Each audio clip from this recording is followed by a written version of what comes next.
I got 400 apple cucumbers off one small plant.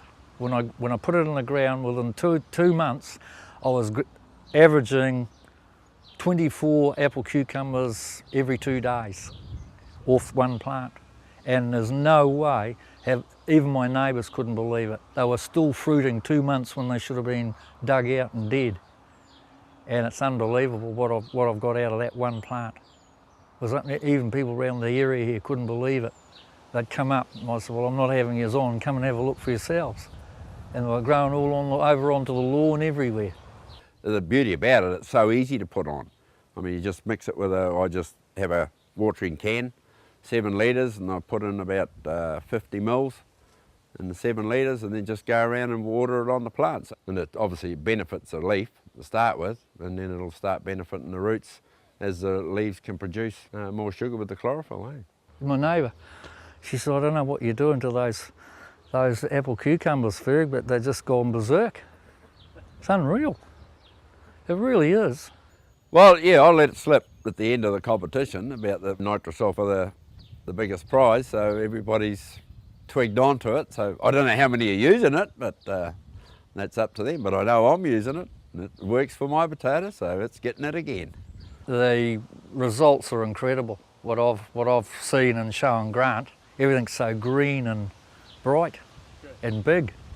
These gardens out here, like I've only, or some of them are, been well grown, but I mean a lot of the plants have only been in there, 6 to 8 months. Yeah. And I just keep feeding it this stuff, and it's amazing. The story there is my plum tree, because down there is where the cows come through, and they went right through my garden and they wrecked my poor beautiful plum tree, which was a lovely, lovely shape, and it was split down the trunk, and I've bandaged it and tightened it, trimmed it, and now I've got all new buds. There was nothing a month ago, and all of a sudden I've got all new buds all ready to, I've trimmed it all down here, and that's where it is now, saturated. It's all new growth.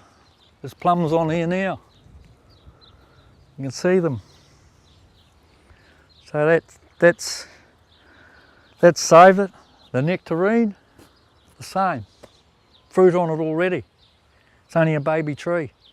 When like the tomatoes are really, like all the fruit is, even your silver beet and that is really crisp as, and your tomatoes are sweet.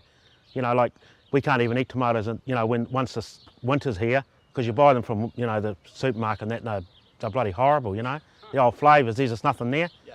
So yeah, should get them to use it, You can see this one here, the size of them.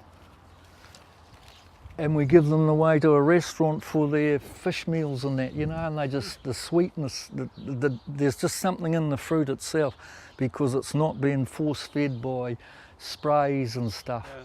I sprayed, and I actually put some on the grass down at the bottom, as you can see, and just to give it a bit of a boost. And this is the difference of spraying Nitrosol there and not spraying it there.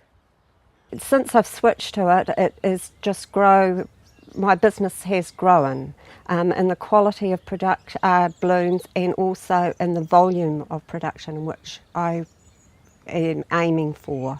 Up until about 3 years ago, I was using traditional type foliar feeds, like chemical type foliar feeds, and then since I've been here I switched over to Nitrosol, and I've just been using Nitrosol as my foliar feed, and also in my spray tank I use Nitrosol as a foliar feed, both through the fertigation system and when I'm spraying my fungicides and insecticides. The previous owner came back to visit, and he was just astounded at the quality of the plants from when he had the business, and he asked me what was I doing different. So I told him that I've started using this product, and he was amazed at the difference. It's so versatile that I can, like I say, I don't have to worry about spreader stickers anymore when I'm spraying. And I've also found that I believe I don't seem to spray as much as I used to. Like delphiniums are very susceptible to powdery mildew, and since I've been using Nitrosol, my powdery mildew problems have gone down. I've still maintained the same spraying regime, the fungicides, but all I've done is add powdery mildew to it. So, and I've found that that's really helped to decrease the amount of spraying, and the health of the plant seems to have really responded to it. It's a case of trying to get the best out of the orchard by using the best products available to the grower. And as a grower, you soon get to know what products are better than others. And it's a case of narrowing it down to the best to get the results that we're looking for. I keep coming back to that point that it's user friendly. It's just been so easy to use. It's just been very, very handy, and the use of it, the ease of the use of it, and the fact that I can mix so many different fungicides, insecticides with it and put it on, and it never seems to give me any problems with burning. I mean, there's some things I just can't, some foliar feeds I just can't use because they'll work on one plant, but they'll burn the leaves off the next sort of plant, so you can't use them.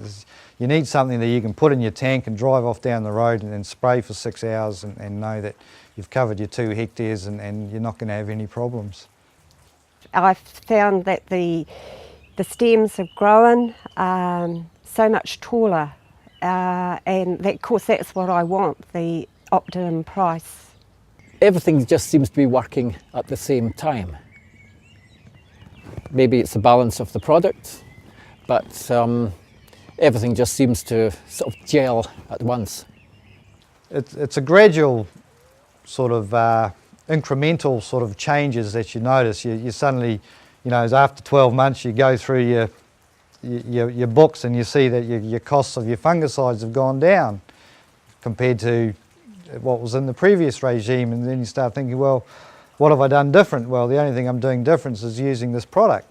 So you got to put it down to that. If you're a homeowner and you're looking for the one fertiliser that will meet all the needs of your orchids to keep healthy, well-producing plants, I would recommend this product. There certainly is more life in the soil. When it comes to mowing the orchard, there's blackbirds in particular follow the tractor and within 2 or 3 metres just pecking at the ground behind, so there's obviously a lot of wildlife of some sort in the structure of the soil. It certainly helps with the soil life. I've got delphiniums are also very susceptible to root type diseases, to diseases like dampening off and phytophthora, which attacks the root systems of the plants. And I've certainly noticed that in the 3 years that we've been in this situation and using it, that my life of the delphinium plant is I used to more or less grow them for 12 months and chuck them out. Now I'm able to keep them on for 2 to 3 years before I have to throw them out. So that's a tremendous advantage. The product is easy to use. Anyone can use it, and I don't have to look over anyone's shoulders when they're using it. It's a simple product to use with results.